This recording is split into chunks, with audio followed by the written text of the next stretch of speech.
Bonjour à tous and welcome to Learn French with Vincent, and this is Unité 17, leçon R. And in this lesson we'll see together le passé antérieur. Okay, so we can start right now. And normally when I introduce tenses in videos, I divide the video in two parts. The first part will cover l'utilisation, so when do we use le passé antérieur, and the second part will cover la formation, how do we construct, how do we make this passé antérieur. Okay, so let's see first now l'utilisation. And well, the important thing when we talk about le passé antérieur is that we will use that pour exprimer des faits qui se sont passés avant d'autres faits passés. And then they should be exprimé au passé simple. So clearly, what does it mean? It means that this passé antérieur form is the past in the past.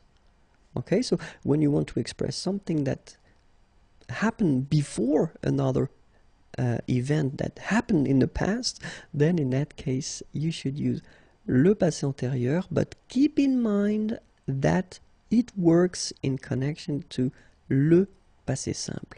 So it means that if you want to use that orally, if you want to use this past in the past concept, normally we've got, well, a tense that I've been introducing previously, and that's what we call le plus que parfait.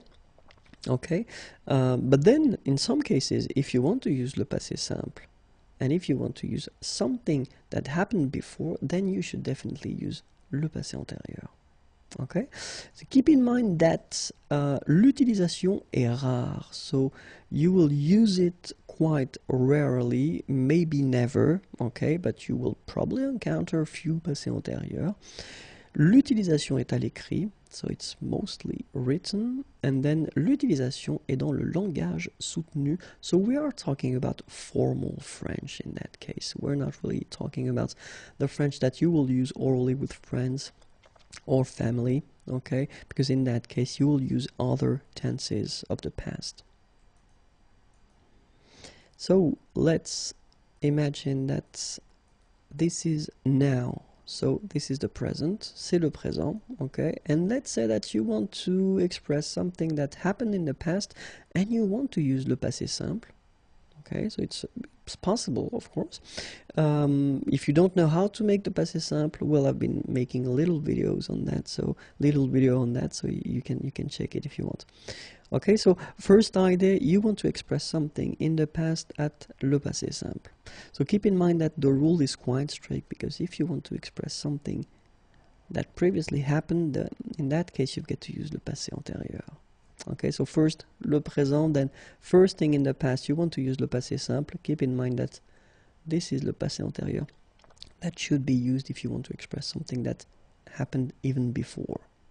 Okay, so this is the past in the past. This is the concept.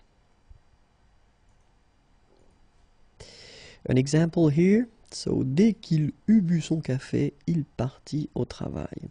So you can see here that you've got the verb boire, and it's at the passé antérieur form. So first he decides to drink his coffee, then he decides to leave and to go to work. Okay, so in that case you get this passé simple here.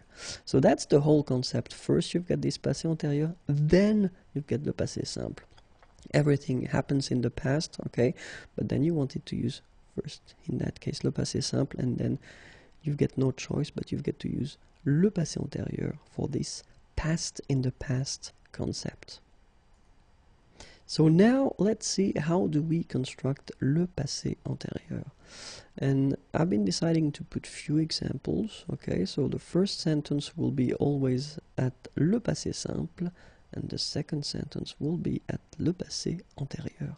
So le passé simple, je mangeais au restaurant. Okay, so the verb is manger, to eat. And then you will get j'eus mangé au restaurant. Second one, tu regardas la télévision. Regarder is to watch.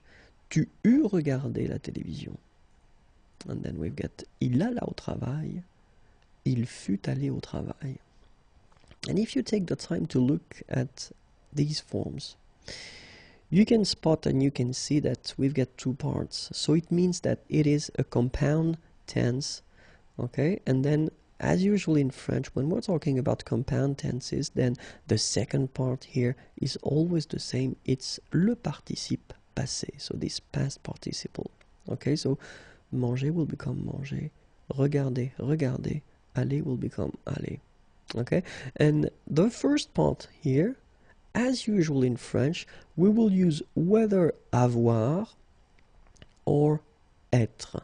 And in this case, when we're talking about le passé antérieur, then avoir should be, or être should be at the passé simple form. Okay, so this is the concept and this is the way we will construct this passé antérieur form. First you've got avoir, and it must be conjugated at the passé simple. Then you will put your participe passé, this past participle, and you will get le passé antérieur. Okay, in some cases, remember, we will use être. Same thing here, you get to conjugate être at the passé simple form. Then you will get, then you will put le participe passé, and it will give you le passé antérieur. Let's see now the verbs that will require the use of être. And we're talking about aller, to go, arriver, to arrive, descendre, to go down, devenir, to become, entrer, to enter, to come in, monter, to go up, mourir, to die, naître, to be born, partir, to leave, rester, to stay, retourner, to return, to come back, sortir, to go out, tomber, to fall, and then venir, to come. So all these verbs will be conjugated at le passé antérieur, or then more generally at all the compound tenses in French with être. And then we've got the verbs like se regarder, s'appeler, se présenter. Okay, so to watch, to look at oneself, to call oneself, to present oneself. So these verbs are called les verbes pronominaux. And all les verbes pronominaux will as well require être at le passé antérieur, or more generally at all the compound tenses in French. So let's see now how avoir is conjugated at le passé simple, because that's the first part that we will use in this passé antérieur form. And it's j'eus, tu eus, il, elle, on eut, nous eûmes, vous eûtes, ils eurent, elles eurent. Okay, so j'eus, tu eus, il eut, nous eûmes, vous eûtes, ils eurent. Then être goes like that. Je fus, tu fus, il fut, elle fut, on fut, nous fûmes, vous fûtes, ils furent, elles furent. Okay? Je fus, tu fus, il fut, nous fûmes, vous fûtes, elles furent. Okay? So this is the first part. Remember that you get to use when you construct this passé antérieur. Then the second part is what we call le participe passé. And keep in mind that when we're talking about the verbs from the first group, regular verbs ending with er, then they will be quite easy, because you just need to take away this er form and you put accent aigu instead. Phonetically it's quite easy because it's exactly the same thing. Parler will become parler. Regarder will become regarder. And even this tricky verb aller, to go, remember you don't conjugate that like the verbs from the first group, but even this one, when it comes to this participe passé form, then it's quite easy because it goes like aller. Okay? Parler, parler, regarder, regarder, aller, aller.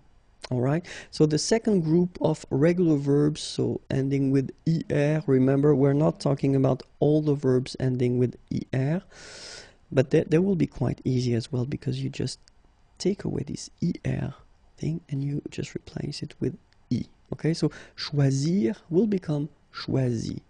Finir will become fini. Unir will become uni. Okay, etc., etc. After that, of course, we've got the tricky ones. So verbs from the third group. So we can make some subgroups, but then be careful. You should definitely learn them by heart, but if it helps. So les participes passés qui finissent avec U, that will end with U, for example. Connaître will become connu. Voir will become vu. Okay, and then in I as well. So partir will become parti. Rire will become ri. Okay, and then in IT, écrire will become écrit. Dire will become dit. And then in IS, mettre will become mis. And prendre will become pris. Okay, so connaître, to know, connu. Voir, to see, vu. Partir, to leave, parti. Rire, to laugh, ri. Écrire, to write, écrit. Dire, to say, dit. Mettre, to put, mis. Prendre, to take, pris. Okay? Few examples now, or I will conjugate the verb parler at the passé antérieur form, and you will get j'eus parlé, tu eus parlé, il eut parlé, elle eut parlé, on eut parlé, nous eûmes parlé, vous eûtes parlé, ils eurent parlé, elles eurent parlé. Okay, so you can see that we've got our participe passé that will end with e. Okay, for a good reason, because remember that when we use être, then something will happen like for all the compound tenses in French.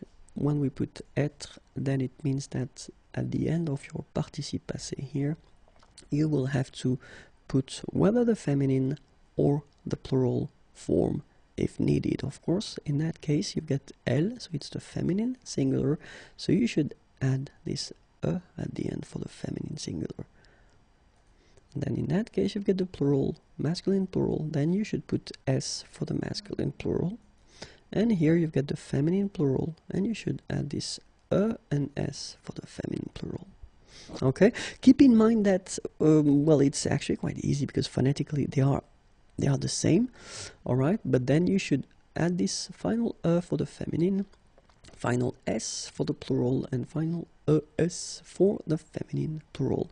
And it goes like that: il fut allé, elle fut allée, ils furent allés, elles furent allées. Okay, so let's see now all the forms. Je fus allé, tu fus allé, il fut allé, elle fut allée, nous fûmes allés, vous fûtes allés, ils furent allés, elles furent allées. So I will make now the liaison because I know that some of you want me to make the liaison all the time. Je fus allé, tu fus allé, il fut allé, elle fut allée, nous fûmes allés, vous fûtes allés, ils furent allés, elles furent allées. Okay, so remember that you put when needed for the feminine form, you put s when needed for the plural form, and then es for the feminine plural form. Okay, so keep in mind that le passé antérieur, one more time, you get avoir conjugated at the passé simple, then you will have your participe passé form, and you will get this passé antérieur form. In some cases, as we saw, we'll use être, same thing at the passé simple, then your participe passé, and it will give you le passé antérieur. Et voilà, have a great day, au revoir et à bientôt.